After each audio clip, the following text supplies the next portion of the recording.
Nody, an 8-year-old lively and cheerful girl, lived in a small town with her family. Nody was full of energy, always smiling, and her favorite thing to do was listen to stories and create her own imaginative tales. But what she loved most was spending time with her older brother, Ars. Ars was a 16-year-old calm, responsible boy who had a deep love for his little sister. They were not just siblings, but best friends. Their parents were often busy, so Nody and Ars would spend a lot of time together, talking, playing, and sharing stories. One day, Nody and Ars were sitting in the yard of their house. The sun was shining brightly in the sky, but they were happily lost in conversation with each other. Ars, you don't know, but I was thinking, if I ever became a princess, I would make you the king of my kingdom. You're my best friend, so I want you to rule my princess kingdom with me. You're everything to me, brother, Nody said with a smile, looking at her brother. Ars smiled and looked at Nody. You're my world, Nody. I don't want anything from the kingdom,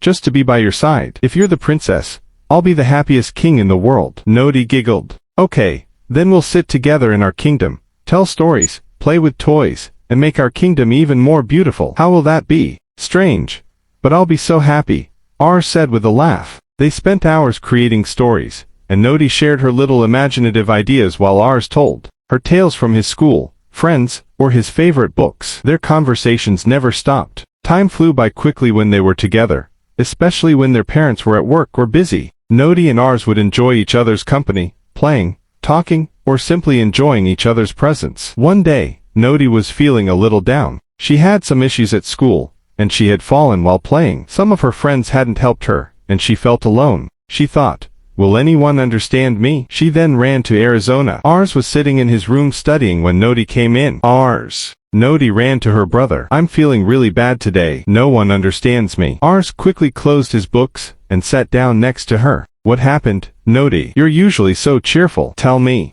Some friends didn't speak to me well today at school, and I made some mistakes in my studies too. It feels like no one really notices me, Nody said, her eyes teary. Ars looked at her with a smile. You know, Nody, you are my life. Whenever you feel bad, I'll always be here by your side. You're meant for joy, and I'll be with you always. Remember, you are the strongest because you're my little sister. Nody smiled through her tears, wiping them away. For you, Ars, I can do anything. Their bond was truly special, one where they were each other's best friend and support system. They knew that with each other, they didn't need anyone else. Time spent together sharing stories and dreams was the best part of their lives. They didn't mind being alone as long as they had each other. One day they were sitting together again, talking about their imaginary kingdom. Nody said, Ars, I know that, whenever I'm with you, the world will feel like a happy place. Even just 1 minute spent with you feels like gold. Ars gently placed his hand on Nody's head and said, You don't know, Nody, but you're the most precious gift in my life. I'll always be here with you. Their deep bond of love and friendship was beyond compare. They knew that as long as they had each other,